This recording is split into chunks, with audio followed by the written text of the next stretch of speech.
Greetings, ladies and gentlemen, and welcome to this latest edition of ReTFOS, where I take old science fiction stories that I've read in the past and update them with my new skills. Well, hopefully.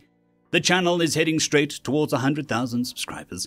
If you could hit the subscribe button if you're not subscribed, and the like button if you're not liked.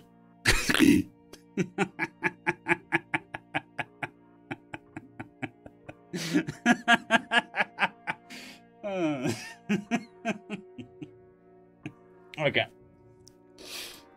Alright, so after all of that shenanigans, hopefully you've clicked the like button, the subscribe button, and dropped a comment down below saying 100k. Anyways, on to the story. It's called Bavarian Hospitality, written by RegalLegalEagle. As humanity began to find out who else was in their cosmic neighborhood, they found some species who were similar, and some who were entirely different. But something that seemed to be universal was that these species were fairly homogeneous. At some point, one nation, or religion, or ideology took hold, and their cultures were unified before they ever reached the stars. Humans had been struggling against one another for as long as history had been recorded, and likely had been going on before that. No one ever seemed to get the upper hand. As one nation, or religion, or ideology got strong enough to take a hold and gain critical mass, something would happen. A conqueror would arise, a new prophet, a new philosopher. Human culture was quickly becoming dominant simply because it gave Xenos a vast wealth of choices, something that they'd been lacking.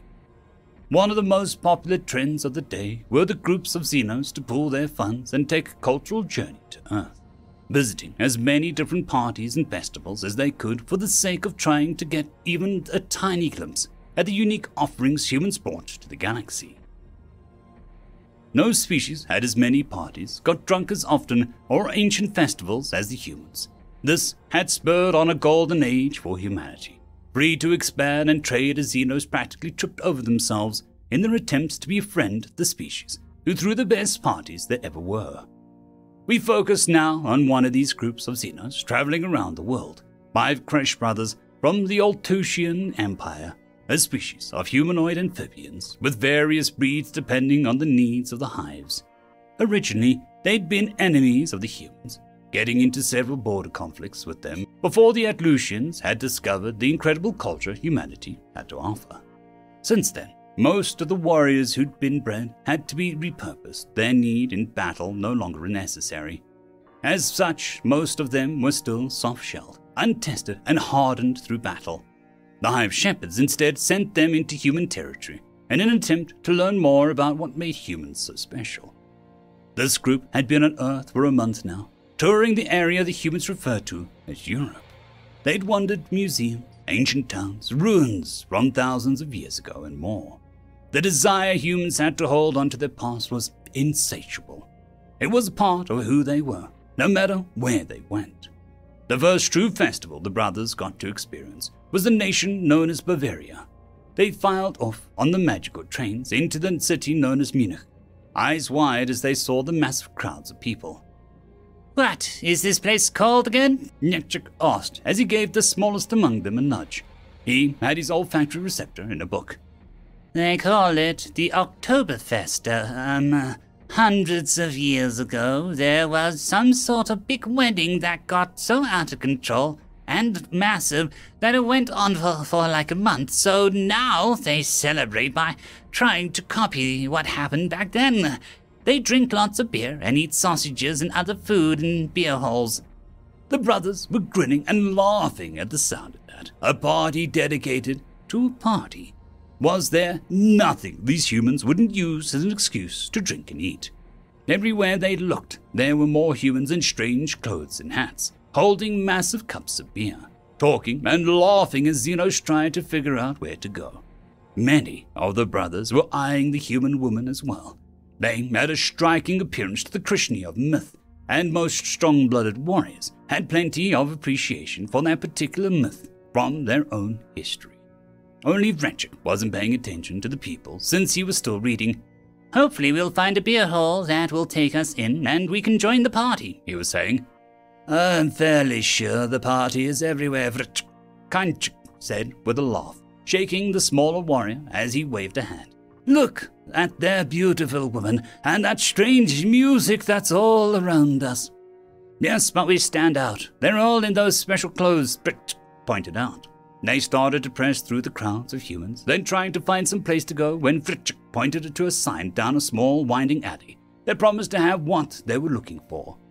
Breaking out of the mass of people, they wandered down the alley and into a shop. They saw an old woman behind the counter. All around them were clothes that they'd seen and various sized hats hanging from hooks.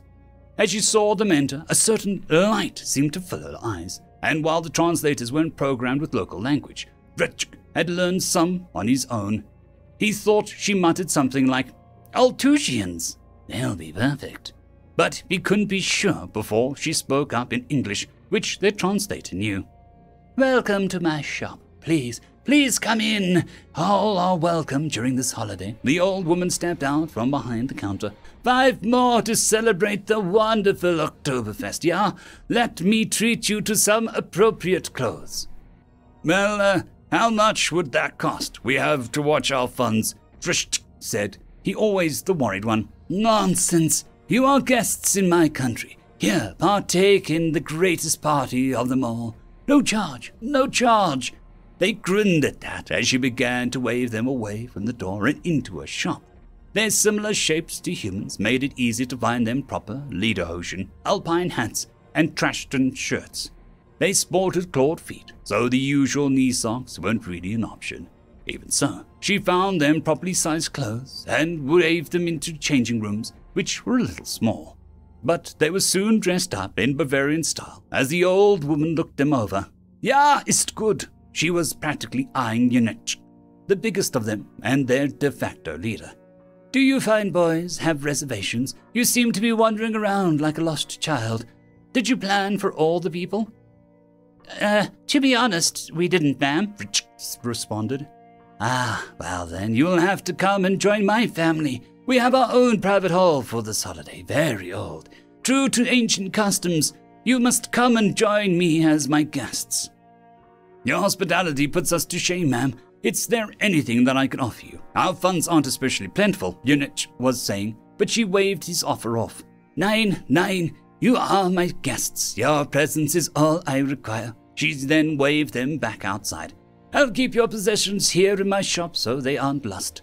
We'll return for them later." Once they were outside, she locked up her shop and nodded, motioning for them to follow her deeper through the ancient winding streets.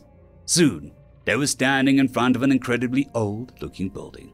On the exterior were various wood carvings, mostly depicting some sort of hunt, and a fierce-looking creature with pointed horns, Rich identified as a stag.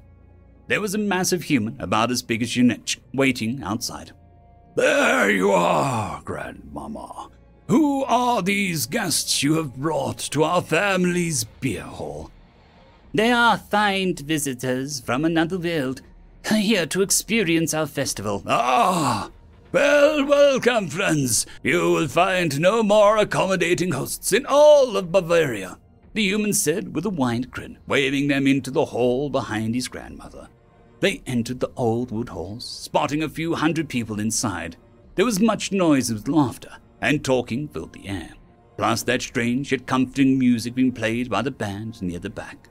The grandmother and grandson led them forward, finding them a table up near the band, waving over a few women holding these massive cups they'd seen.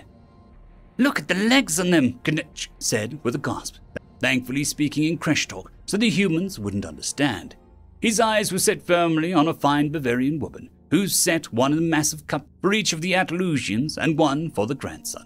He raised the mug. "This is a stein. So long as you are here as our guests, we shall fill it with only the best beer we make. So partake, enjoy. Prost!" With that, he pulled the mug to his lips, tilting his head back as they watched in surprise as he drank the whole thing in one long pull.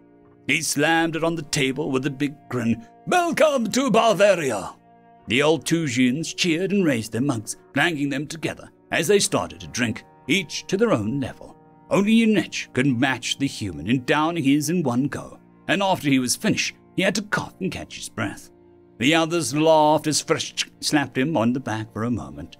They were already in high spirits thanks to the hospitality that they'd been shown, but the warmth spreading through them now was from the strong beer.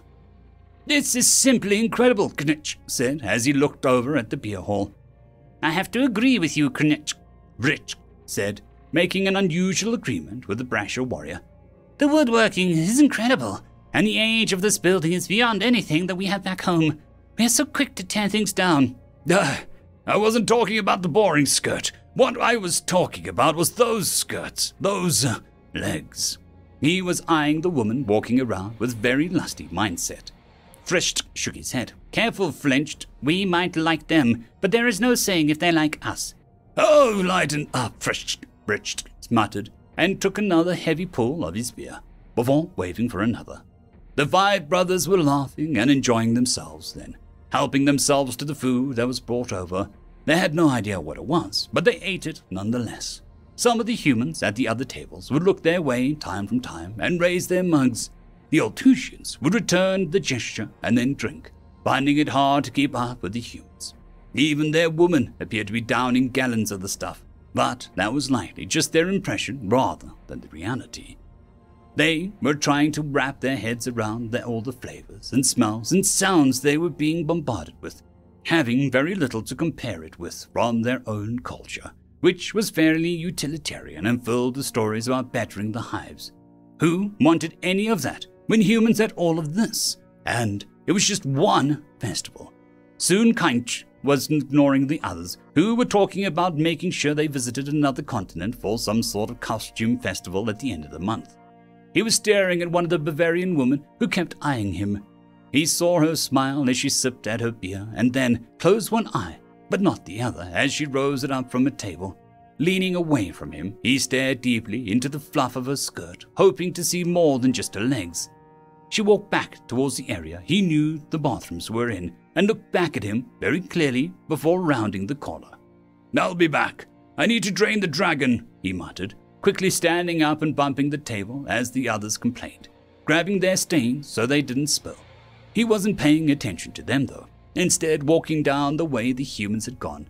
He ignored the wood carvings behind him and looked at the 3 doors. One had a window in it where he figured it to be the kitchen. The other 2 had some human letters written on them, but he didn't know what they meant. As he stared, the door on the left opened and he saw that woman inside, beckoning him closer. He thought back to the Krishni myth as he followed her, quickly setting his hands on her sides. He didn't know quite what to do, only that he wanted to feel her. Hands roaming over her body as she leaned in against him. She was doing that human thing along his chin. Kissing? It felt nice, but she seemed to be licking him more than kissing him. He didn't care up until he felt her flesh sink into the flesh of his throat, and he gasped in pain, shoving her back. He felt something rip and looked on in horror as he saw his blue blood dripping from her lips as she grinned at him. There was a noise, and he turned, seeing a human stepping out from one of the stalls. The last thing he saw was a mallet swinging down at his face. "So if we keep a tight schedule, we should make it in time," Vrix was saying. "Don't fret so much, Vrix. Relax, enjoy yourself," Vrix was saying before gulping down an even more beer. "Hey, has anyone seen Kainch?" Vrix asked. "No, not since he went to the bathroom," Nitch responded as they glanced around. "Maybe he found the legendary Krishni?" The others laughed and grinned at that, but Vrix stood up. "I'll go check on him. I need to go anyway." He wandered back towards the bathrooms, noticing the strange wood carvings that depicted some sort of fight between a human and that pointed horned creature he saw elsewhere. Shrugging, he looked at the 2 doors he figured had to be for the bathrooms and just picked one at random. As he pushed open the door, he saw someone inside and heard a female scream. Sorry, he muttered and stepped back out, quickly entering the other door. He recognized the white porcelain things humans used and figured that he had the right one this time. He struggled with the Bavarian garb for a while until he figured out how to get himself free so that he could relieve his bladder into the designated area. Once he was done, he tucked everything back into place and turned around. Once he had stepped outside, though, he was staring at the wood carvings. Was the man eating the pointed creature? or the other way around. He tilted his head one way and then the other, staring at the scene in front of him, unsure what he was looking at.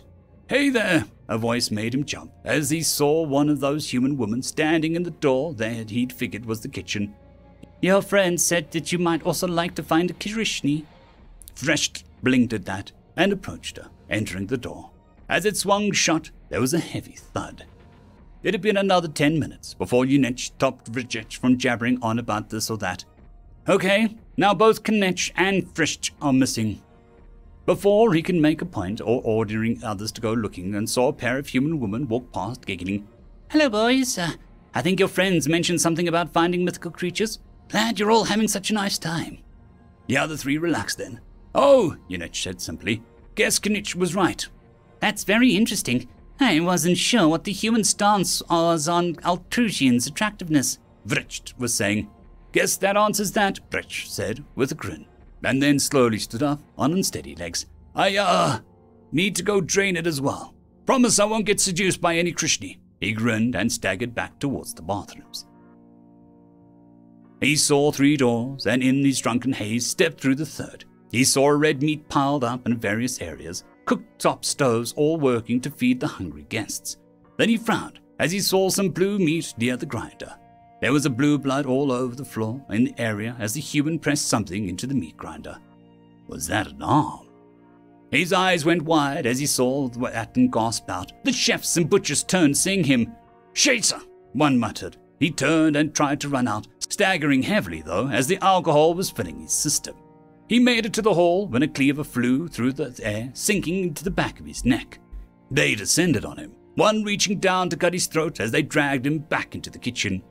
Unech leaned back a bit. Did you hear that?" "Hear what?" Vrjech asked, looking up from his book.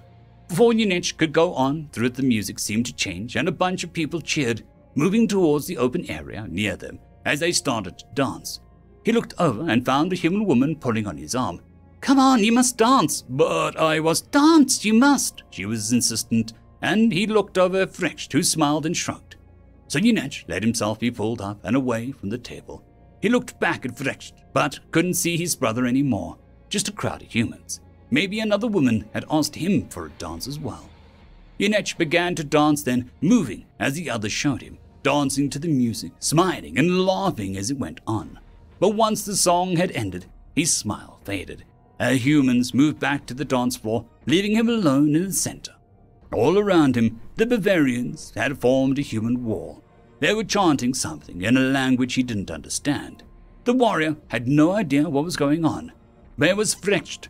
Where were his brothers? The chanting grew louder and louder, and as it reached a violent crescendo, some of the humans parted. He gasped as he saw a massive human figure, wearing some sort of giant mask. Or maybe it wasn't a human, but a creature that had the body of a human and the head of one of those stags Vrich had said were carved everywhere. The creature was shirtless, body coated in designs painted in blue. But then Unech realized that blue wasn't paint. It was the blood of his brothers.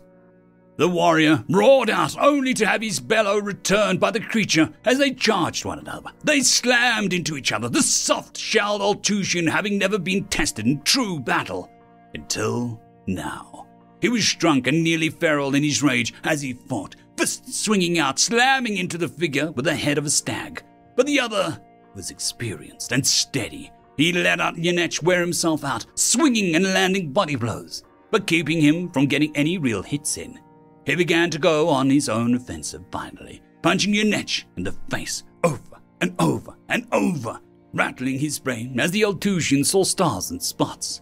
Finally, Unech collapsed to his knees, and the humans cheered out, starting to chant once more. But this time, it was something even more dark and evil. The warrior struggled, but the thing with the head of the stag gripped Unech's arms, pulling them back as he kept on his knees. This time, the small figure in black shroud, shriveled with age it seemed, slowly walked out of the crowd. In one hand she held a dagger, and in the other, an ancient book. The crowd went silent as she began to recite something ancient and cryptic.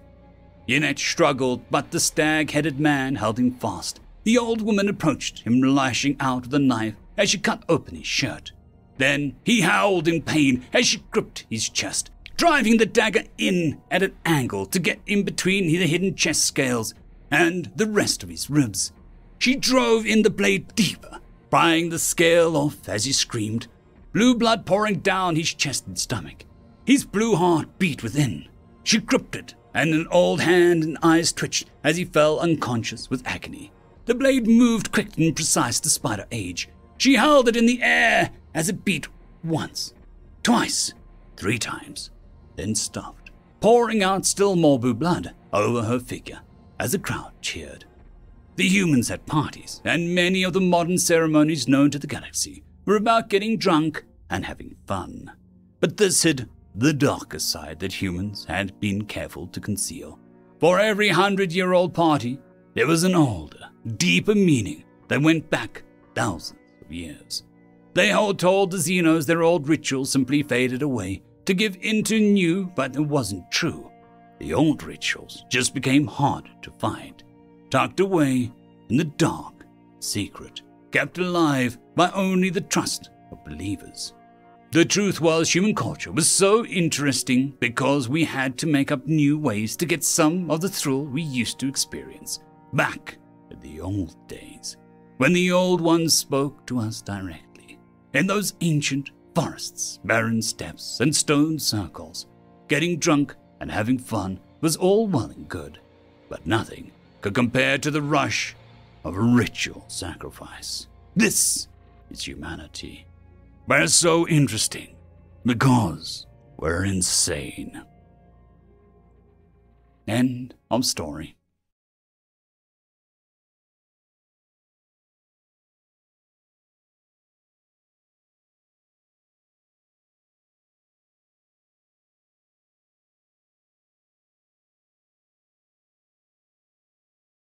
I would just quickly like to thank the T5 peeps: Dragon Soup, Cold War Boomerwaffen, Severin Cerberus, Red Panda 121, Leslie 517, Bushmaster 177, Caspar Arnold, Cam Maxwell, Sans the Skeleton, Light Jock, Dragzoon WRE, and Lord Asrical. Thank you very much.